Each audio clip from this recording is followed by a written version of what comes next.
자, 안녕하십니까. 호치민시 한국국제학교 11학년 학생 여러분들. 자, 이번 시간엔 지난 시간에 이어서 경제생활과 경제문제 두 번째 시간으로 희소성과 기본 경제 문제라고 하는 주제로 수업을 하도록 하겠습니다. 제가 지금 쓰고 있는 그 PPT 템플릿은 올 PPT라고 하는 데서 받아서 쓰고 있는데요. 저는 굉장히 궁금해요. 어떻게 이렇게 좋은 양질의 템플릿을 계속 공급해 줄 수 있을까? 왜 나는 이것을 공짜로 사용할 수 있을까? 이런 생각이 좀 들었어요. 이번 시간에는 경제 활동의 대상이 되는 것들 중에서 어떤 것들은 경제 활동을 해야지 또 대가를 지불해야지 사용할 수 있는 반면에 어떤 것들은 그러지 않고선도 사용할 수 있는 것들이 있죠. 자, 그런 것들에 대해서 우리 배워보도록 하겠습니다. 먼저 지난 시간에 배웠던 것들을 먼저 공부해 볼까요? 우리 뭐 배웠었냐면 3대 경제 활동 배웠어요. 경제 활동의 구분 뭐 이렇게 배웠었죠. 생산, 소비, 분배라고 배웠었죠. 생산이라고 하는 것은 무언가를 새롭게 만들어내거나 만들어낸 것의 가치를 높이는 활동이다. 소비라고 하는 것은 인간의 욕구를 충족하기 위한 경제 활동들, 무언가를 사용하는 것들이죠. 분배라고 하는 것은 뭐 학교 앞에서 뭘 나눠주거나 뭐 이런 게 아니라는 거죠. 교사가 프린트물을 나눠주거나 여러분들 지금 오늘 교과서 나눠주고 있을 텐데 이런 거가 분배가 아니죠. 경제학에서 말하는 분배라고 하는 것은 내가 생산에 참여한 대가로서 어떻게 소득을 나누는가, 그것이 왜 분배가 되는지는 이따가 다시 말씀드리도록 하겠습니다. 자, 4대 경제 주체가 있었죠. 누가 있었죠? 가계, 기업, 정부, 외국이 있었어요. 그렇죠? 가계는 무엇의 주체? 소비의 주체. 기업은 무엇의 주체? 생산의 주체. 정부는 생산과 소비를 다 하죠. 이렇게 생산과 소비를 다 하는 것을 뭐라 불렀죠? 재정 이렇게 불렀었죠. 외국 역시 우리가 딴 데로부터 수출도 하고 수입을 하기도 하죠. 그래서 외국을 무역의 주체 그렇게 얘기했습니다. 자, 경제활동의 대상은 두 가지. 재화와 서비스 이렇게 있었어요. 자, 재화는 눈에 보이는 것, 서비스는 눈에 보이지 않는 것이었죠. 자, 생산을 하려면 세 가지가 필요하다 그랬어요. 뭐가 필요하다 그랬었죠? 우리 길 떠날 때 가져가야 되는 거. 노, 자, 토 이렇게 필요하죠. 노동, 자본, 토지. 자, 이것에 대해서 이제 토지는 자연 자원이라고 말씀드렸고요. 노동을 제공한 대가로서 무엇을 받는다? 임금. 자본을 제공한 대가로서 무엇을 받는다? 이자. 토지를 제공한 대가로서 무엇을 받는다? 지대. 그래서 이렇게 임금, 이자, 지대의 형태로 받는 것을 우리 뭐라 불렀었죠? 분배라고 배웠었습니다. 그렇죠? 자, 그래서 이 분배를 잘해주는 기업은 무엇이 좋아지게 된다? 이미지가 좋아지게 된다. 그런 말도 안 되는 이야기를 하기도 했었죠. 자, 생산의 시장의 종류 두 가지가 있었어요. 뭐가 있었죠? 예, 생산물 시장이 있었고 생산 요소 시장이 있었었죠. 생산 요소 시장에서는 뭐가 거래돼요? 노자, 도. 생산물 시장에서는 뭐가 거래돼요? 재화와 서비스 이렇게 배웠었습니다. 생산물 시장에서는 누가 공급해요? 기업이. 그렇죠? 무엇을 공급해요? 재화 서비스를. 누구에게? 가게에게. 그럼 생산 요소 시장에는 누가 공급해요? 가게가. 누가 수요해요? 기업이. 이렇게 되는 거였죠. 자, 이번 시간에는 왜 이러한 경제 활동이 일어나는가에 대해서 좀 배워보도록 할 거예요. 경제 활동 오늘의 주인공은 이제 희소성이고요. 희소성. 희소하다는 얘기는 적다라는 뜻이에요. 적다. 그래서 희소성이 의미한 성격. 그리고 이 희소성을 중심으로 경제 활동의 대상이 되는 경제제와 경제 활동의 대상이 되지 않는 무상제로 나눌 수 있고요. 이 희소성 때문에 기본 경제 문제 세 가지가 나타나게 돼요. 그리고 이 기본 경제 문제 세 가지를 해결하기 위한 것이 바로 경제 체제입니다. 자, 그럼 이 문제를 어떻게 해결할 것이냐? 경제학에서는 효율적으로 해결하려고 그래요. 그 내용을 배워봅시다. 희소성이란 얘기는요, 작고 작다 그런 뜻이에요. 영어로는 scarcity라고 하고요. 이제 뭐 우리 그런 거 배웠던 것 같아요. 학교 다닐 때 scarcely 뭐 이런 것들, hardly 이렇게 뭐 거의 뭐뭐하지 않는다 뭐 이렇게 했던 것 같아요. 부정적인 의미로. 그래서 매우 적다라는 뜻이거든요. 근데 실질적으로 이렇게 절대량이 매우 적은 것은 아니죠. 인간의 욕구가 어때요? 무한해요. 하나 갖고 만족하지 않고 두 개 갖고 싶고 또 다른 걸 갖고 싶고 계속 갖고 싶고 더 좋은 거 갖고 싶고 스마트폰 쓸만한데 또 바꾸고 싶고 더 좋은 걸로 갖고 싶고 이렇게 무한하죠. 근데 이것을 채워줄 자원이 한정되어 있죠. 그래서 이 자원 대비 봤을 때 희소하다는 거예요. 집에서는 어때요? 살 것 많은데 소득이 부족하죠. 돈이 없죠. 기업은요. 만들고 싶은 건 많은데 투자하고 싶은 것은 많은데 자본이 없죠. 정부는요. 지금 요번에 코로나 때문에 굉장히 많은 나라, 각국의 나라가 재정을 많이 투입하는데 도와줄 사람은 많은데 예, 취약계층은 많은데 재정이 부족하죠. 그래서 어떻게 될까요? 다 할 수가 없어요. 그래서 우리는 무엇의 문제가 발생해요? 선택의 문제가 발생해요. 이 선택의 문제를 해결하고 합리적으로 어떻게 하는 것이 합리적인 것인가를 따져보는 학문이 뭐예요? 경제학이요. 그것의 기준이 되는 건 뭘까요? 나중에 배우겠지만 효율성이 됩니다. 자, 희소성이라고 하는 것은 절대량이 부족한 것이 아니에요. 메콩강의 물과 사하라 사막의 물은 같은 물이지만 그 상황에 따라서 달라지겠죠. 메콩강에 있는 물은 희소하지 않고요. 사하라 사막에 사는 주민에게 물은 굉장히 희소하겠죠. 반면에 여러분들이 사하라 사막에 조난을 당했어요. 그러면은 다이아몬드와 물이 있을 때, 그래서 물이 다 떨어졌어. 그래서 목이 말라서 죽을 것 같아. 그러면 다이아몬드보다는 뭐가 더 희소한 거예요? 물이 더 희소하겠죠. 이 다이아몬드를 줄 테니까 물 한 병을 다오. 이렇게 할 수 있는 거죠. 그래서 시험 문제 잘 나오는 거야. 희소성은 언제나 절대량으로 측정한다. X. 희소성은 같은 자원이라 하더라도 때에 따라서, 장소에 따라 다르다. 동그라미. 이렇게 되는 거죠. 자, 희소성을 중심으로 경제제와 무상제를 나눌 수 있어요. 희소성이 있으면 경제제, 희소성이 없으면 무상제요. 무상제 먼저 볼게요. 희소성이 없다? 그런 얘기는 뭐냐면은 필요로하지 않는다. 그런 거죠. 또는 너무 많아서 경제적인 노력을 할 필요가 없어요. 대표적인 게 뭐가 있을까요? 햇빛 같은 거 있겠죠. 그래서 희소하지 않아 누구든 대가를 지불하지 않고 얻을 수 있는 재화를 무상재라고 얘기해요. 뭐 어떤 거 같은 경우는 진짜 절대량이 부족한 게 있을 수도 있어요. 없는 게 있을 수 있어요. 3개에서 5개밖에 없는 거 정말 적잖아요. 절대량이. 근데 아무도 그 5개를 가져가고 싶어 하잖아요. 인간의 욕망이 없어요. 그것에 대해서. 그러면 그것은 희소하지가 않은 거겠죠. 그래서 우리가 경제활동의 대상이 되는 것은 이제 희소한 것들이 되는데 희소성이 있어서 경제활동을 해야 되는 것을 우리는 경제재라고 얘기를 합니다. 그래서 과거에는 공기나 이런 것들이 희소하지 않았어요. 왜냐하면 너무 많고 뭐 지금도 공기 너무 많죠. 또 햇빛 아무런 노력 없이 살 수 있었거든요. 근데 갈수록 이러한 깨끗한 공기, 좋은 햇빛 이런 것들이 부족해지고 있습니다. 그래서 그것을 경제활동의 대상이 되고 있는 것들이 있어요. 예를 들어서 2001년 자료죠. 저도 이걸 보고선 실제로 제가 2003년도에 사서 써본 적이 있어요. 그 자세한 얘기는 수업 시간에 여러분들 물어보면 제가 얘기를 해줄게요. 아무튼 한라산 공기를 판다는 거예요. 한라산에서 적절한 시간에 새벽 7시 정도에 채집된 공기가 가장 산소량이 많고 상쾌하대요. 그래서 그것을 담아서 파는 봉이 김선달 같은 사람들이 나타나게 된 거죠. 봉이 김선달 뭘 팔았나요? 대동강 물을 팔았죠.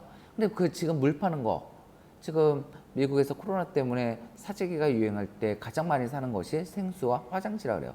물을 사 먹는단 말이에요. 그래서 옛날에는 희소하지 않아서 많기 때문에 희소하지 않아서 경제재해가 아니었던 무상재였던 것들이 이제 경제재화 되는 것들이 많이 있죠.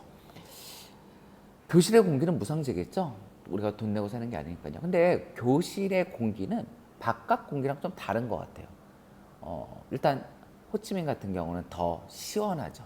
시원한 공기는 우리가 전기세와 에어컨이라고 하는 것에 대한 지불의 대가일 거예요. 공기청정기까지도 더 깨끗하다. 그러면 그 공기는 사실 돈을 주고 산 거와 다를 바가 없을 것 같기도 하네요.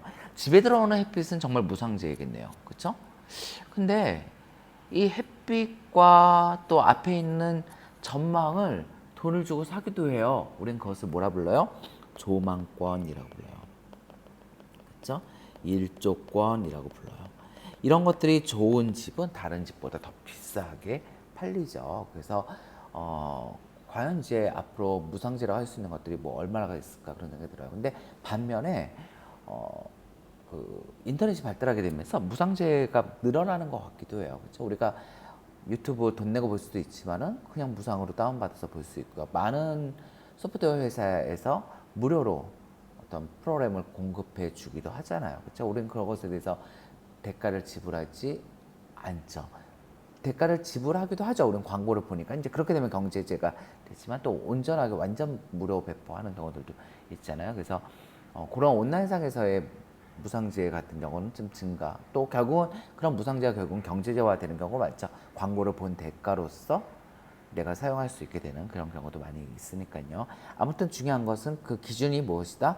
희소성이 있으면 경제제, 없으면 무상제이다. 또 하나는 갈수록 무상제에서 경제제화 되는 것들이 많아지고 있다. 여러분들이 기억하셔야 됩니다.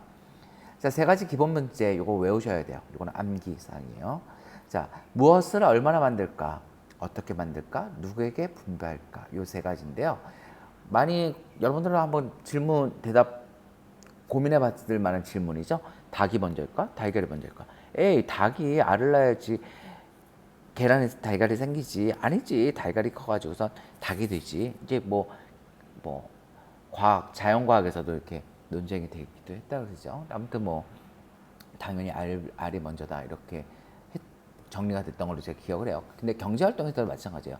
생산을 해야지 소비를 하는지, 가게가 생산 요소를 제공해야지 생산을 하는지, 이게 좀 복잡하죠. 근데 경제학에서의 출발은 생산이에요. 자, 그래서 생산자 기업이 무엇을 얼마나 생산할 것인가를 결정해야 돼요. 그럼 무엇을 얼마나 생산할까요? 필요한 것, 사람들이 소비할 만한 것을 생산하겠죠? 얼마큼 생산할까요? 사람들이 필요한 만큼. 그것을 잘 조사하는 것을 우리는 시장 조사라고 하죠. 이것을 통해서 생산물의 종류와 양을 결정하게 됩니다. 내가 마스크 제조 회사인데 KF94를 생산할까? KF80을 생산할까? 이렇게 고민할 수 있겠죠. 얼마나 생산할까? 이렇게 고민하겠죠. 두 번째, 생산을 한다면 어떻게 생산할 것인가? 생산하는 방법은 뭐 여러 가지가 있겠죠. 뭐 원자재를 어디서 구입해서 갖고 와서 생산하느냐, 우리나라 자체 마스크 필터를 사용하느냐, 외국에서 수입하느냐, 또 직원을 늘려서 노동자를 통해서 생산하느냐, 기계를 더 늘릴 것이냐, 이런 어떤 것이 더 빠르고 값싸게 생산할 것인가를 고민하겠죠. 세 번째, 이렇게 만든 것을 누구에게 공급해 줄 것이냐, 누구를 위해서 생산할 것이냐. 그래서 이것은 이제 결국은 분배 문제가 되는데요. 무엇을 분배하는 거죠? 생산, 물을 분배하는 거죠. 그러면 선생님 앞에서 배웠을 때 분배라고 하는 것은 소득 분배라고 했는데 여기서는 생산물을 분배하는 거네요. 네, 그게 다르지 않다는 것을 지금 얘기할 거예요. 그것이 이해하기가 쉽진 않은데 잘 생각해 보도록 합시다. 천천히요. 자, 무엇을 얼마나 생산할까요? 예, 사람들이 필요한 것을 얼마만큼? 필요한 만큼. 어떻게 생산할까요? 싸고 좋게 이렇게 생산하겠죠. 그럼 누구한테 분배할까요? 필요한 사람에게 분배하겠죠. 그렇죠? 그럼 공급해 주는 사람들은 누가 필요한지 필요하지 않은지를 어떻게 할까요? 필요한 사람은 남들보다 더 높은 돈을 지불할 용의가 있는 사람들이겠죠. 다시 말해서 생산물을 구입하기 위해서는 뭐가 필요해요? 돈이 필요하겠죠. 내가 LG전자에 다닌다고 해가지고 LG전자에서 만든 것을 내가 LG전자 직원들에게 직접 나눠주는 건 아니잖아요. 나한테 돈을 주고 너가 필요한 것을 사라라는 식으로 전체 경제가 운영이 되고 있죠. 그래서 누구한테 분배할 것인가? 필요한 사람한테. 그 필요한 사람은 누구인가? 돈을 갖고 있는 사람에게. 그러면 돈을 누구에게 분배할 것인가? 노동을 제공한 사람에게. 자본을 제공한 사람에게. 토지를 제공한 사람에게. 그러면 노동을 제공한 사람과 자본을 제공한 사람과 토지를 제공한 사람들에게 얼마만큼 분배할 것인가? 생산에 기여한 만큼. 이렇게 되겠죠. 그래서 그렇게 누구에게 분배할 것인가, 얼마만큼 분배할 것인가를 다루는 것은 굉장히 중요한 경제 문제가 됩니다. 다시 말해서 누구를 위해서 생산할 것인가, 누구에게 분배할 것인가의 문제는 무엇으로 귀결이 된다? 소득 분배 문제로 귀결이 된다. 그래서 여러분들 요거 여러분들 과제예요. 1차 시 과제는 요 세 가지를 답을 해보는 겁니다. 자, 과학기술정보통신부는 전문가 국민을 대상으로 2018년 정부 예산은 어디에 투자할 것인가? 그 예산을 투자하면은 그 투자를 통해서 무엇을 하겠죠? 무엇을 만들겠죠? 자, 얼마나 만들 것인가, 어떻게 생산할 것인가, 누구에게 분배할 것인가와 관련된 문제 중에서 어떤 건지 여러분들 생각해서 써보세요. 두 번째, 미래에는 대부분의 공장에서 사람 대신 컴퓨터 시스템이 설치된 기계 장치로 작업을 수행할 것이다. 세 가지 경제 문제가 어디에 해당이 될까요? 자, 스위스에서는 2014년 국민투표를 통해 최고 경영자 등 고위 임원의 상여금을 주주들의 직접 투표로 정하는 법이 통과되었어요. 이것은 무슨 문제를 해결하기 위한 것일까요? 자, 여러분들 써서 제출 부탁합니다. 자, 효율성이라는 개념이 나오고 합리적 선택이라고 하는 것이 나오게 되는데요. 이것이 바로 경제학의 목적이 됩니다. 우리는 세 가지 경제 문제를 배웠어요. 무엇을 얼마나 만들까, 어떻게 만들까, 누구를 위해서 만들까. 자, 그러면 무엇을 얼마나 만들까에 대한 기준이 되는 건 뭐예요? 필요한 사람에게. 그러니까 낭비하지 않고 내가 자원이 100만큼 갖고 있는데 100으로 사람들이 100을 통해서 무언가를 만들었을 때 나의 이익이 가장 높은 것을 만들어야 되잖아요. 안 팔려서 재고로 남을 만큼 만들면 안 되잖아요. 그래서 나는 가장 사람들이 필요한 것을 가장 적정량을 만들 거예요. 어떻게 만들겠어요? 가장 싼 비용을 들여서 가장 높은 퀄리티가 있게 만들겠죠. 누구를 위해서 만들겠어요? 가장 필요한 사람들을 위해서 만들겠죠. 자, 그것을 충족될 때 그것을 우리가 뭐라 부르냐면 효율성에 도달했다 이렇게 얘기를 하는 거예요. 그래서 효율성이라고 하는 것은 효과가 있다, 뭐 이런 효자잖아요. 드러나다, 무슨 무언가를 한 것이 드러났다, 효과가 있다. 근데 비율이에요. 그럼 무엇에 대한 비율이죠? 비용에 대한 비율이 되겠죠. 비용 대비 효과가 얼마나 높은가가 효율성입니다. 영어로는 이제 efficiency라고 하는데 이 EF는 밖으로라는 뜻이래요. 그 다음에 FIC는 만들다, 뭐 factory, manufacture 이럴 때 쓰는 말이죠. 그러니까 만들어 나가는 것에 대한 효과성들, 이런 것들을 효율성이라고 하는데요. 최대 효과의 원칙이라는 말과 최소 비용의 원칙이라는 말이 있어요. 최대 효과는 같은 비용을 지불했을 때 효과가 가장 크게, 최소 비용은 같은 효과를 나타낼 수 있는 가장 적은 비용, 이것에 다 도달했을 때 우리는 효율성이 있다, 효율성에 도달했다, 그렇게 얘기를 하는 거죠. 그리고 이 효율성을 따질 수 있는 것, 우리는 그것을 합리적 선택이라고 합니다. 합리적 선택이라고 하는 것은, 합리적 선택에서 합리라고 하는 것은 이치에 맞다라는 뜻이거든요. 그러니까 이치라고 하는 것은, 가장 기본적인 것은 수학이에요. 예를 들어서 2 더하기 3은 8 이렇게 제가 얘기하면은 뭐 말도 안 돼, 이상해, 그렇게 하겠죠. 왜냐하면 이치 맞지 않기 때문에. 그러니까 계산에 잘 맞아야 돼요. 근데 인간은 이 계산이 분명해요. 내가 조금이라도 손해 보는 것을 참지 못하죠. 어렸을 때 여러분들 형제 있는 사람들은 다 알잖아요. 형제가 더 큰 걸 가져간지, 엄마가 누구에게 더 많이 주는지, 이걸 금방금방 따지잖아요. 그렇죠? 그래서 이렇게 따지는 능력이 사실상 합리성의 시작이에요. 합리적이라고 하는 것은 무엇과 무엇을 따져요? 효과와 비용을 따져서 무엇이 크게? 효과가 크게 하는 거. 그래서 최소 비용으로 최대 만족이라고 하는 것이 바로 합리적 선택이라고 할 수가 있겠죠. 자, 우리는 이렇게 무엇을 얼마나 어떻게 누구에게 분배할 것인가를 따지는 것을 경제학이라고 합니다. 그래서 이 경제학의 가정은 사람들은 효율성을 추구하고 합리적인 선택을 하려고 한다라고 하는 가정하에서 경제 원리들이 만들어지게 되고요. 우리는 무엇을 얼마나 만들까, 어떻게 만들까, 누구를 위해서 만들까에 대한 해결 방식, 그것을 경제체제라고 해요. 어떤 경제체제는 시장을 통해서 기업이, 소비자가 알아서 결정하는 것, 정부가 개입하지 않는 것이 가장 효율적이다라고 보는 입장이 있고요. 우리는 그것을 자유시장 경제체제라고 부르고요.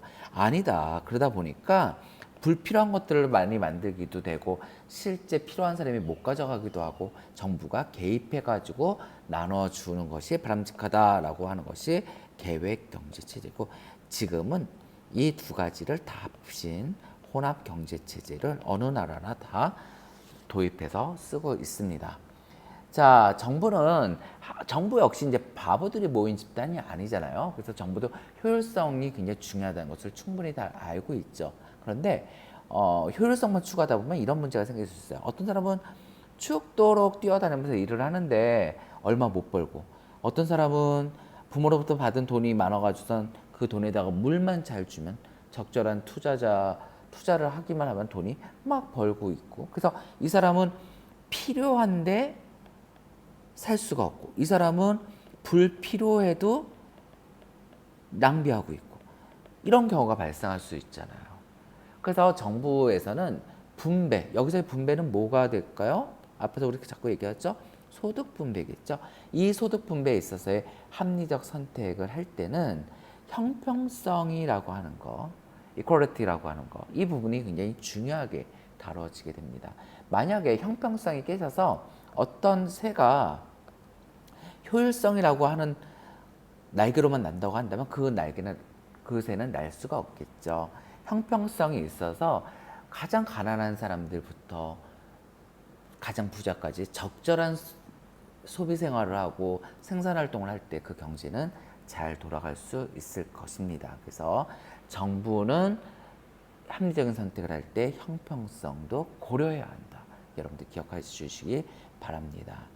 자, 요거 가르칠 때마다 제가 수업 시간에 늘 하는 거예요. 우리 학교 반티 때문에 저는 지금 늘 얘기를 하는데요. 과연 한국에서 반티를 배송받아서 하루 입고 그다음에 버리는 것이 그게 합리적인 것인가? 제 딸 같은 거는 꿀벌이었었는데 다시는 한 번도 입지 않았죠. 그거 하루 입고 비용은 한 2만 원 들었어요. 근데 저 부모 입장에서는 굉장히 비합리적 선택인 것 같아요. 여러분들은 반티를 어떻게 선정하는 것이 경제학에서 말하는 합리적 선택인가? 근데 수업을 하다 보면 선생님이 답을 알 것 같아요. 그런데 그러기 싫어요. 그게 얘기를 하거든요. 왜 싫을까? 여러분들 한번 요 2차시 과제입니다. 자, 1차시 과제는 여러분들 1교시의 과제는 첫 번째 시간의 과제는 노트 정리하고 그 세 가지 경제 문제가 어디에 해당하는가 예시에 대해서 답하는 거고요. 두 번째 과제는 반티 구입에 대한 여러분들 합리적인 선택. 그래서 문제를 먼저 인식해야겠죠. 선택할 문제가 뭐죠? 우리 반에서 반티를 구입한다면 어떤 반티를 구입할 수 있을까? 갖고 싶은 거, 뭐 한국의 뭐 꿀벌, 환자복, 꼭 그럴 필요 있어? 그냥 벤탄시장에서 사면 안 돼? 뭐 기타 등등 집에 있는 거 입으면 안 돼? 뭐 이렇게 있겠죠. 그런 걸 따질 때 여러분들이 따져야 되는 기준이 있을 거예요. 뭐가 있을까요? 뭐 디자인도 있을 수 있고요. 실용성도 있을 거고요. 그렇죠? 가격이 될 수도 있을 테고요. 뭐 여러 가지가 있겠죠. 그러고 나서 여러분들이 자료 정보를 수집한 다음에 그 중에서 가장 가치가 높은 것을 선택하는 겁니다. 그래서 요 절차에 따라 가지고 여러분들 나라고 한다면 반티를 이걸 구입하는 것이 합리적 선택이라고 생각한다. 왜냐하면 이러이러한 대안 중에서 이러이러한 기준으로 봤을 때 이것이 가장 만족도가 높기 때문이다. 이렇게 하면 되겠습니다. 자, 2차시 과제가 첫 번째가 요 반티고요. 두 번째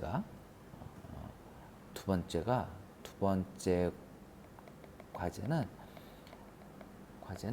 요 앞에서 했던 정부가 형평성을 위해서 하는 정책을 두서 가지 조사하는 것이 두 번째 시간의 과제가 됩니다.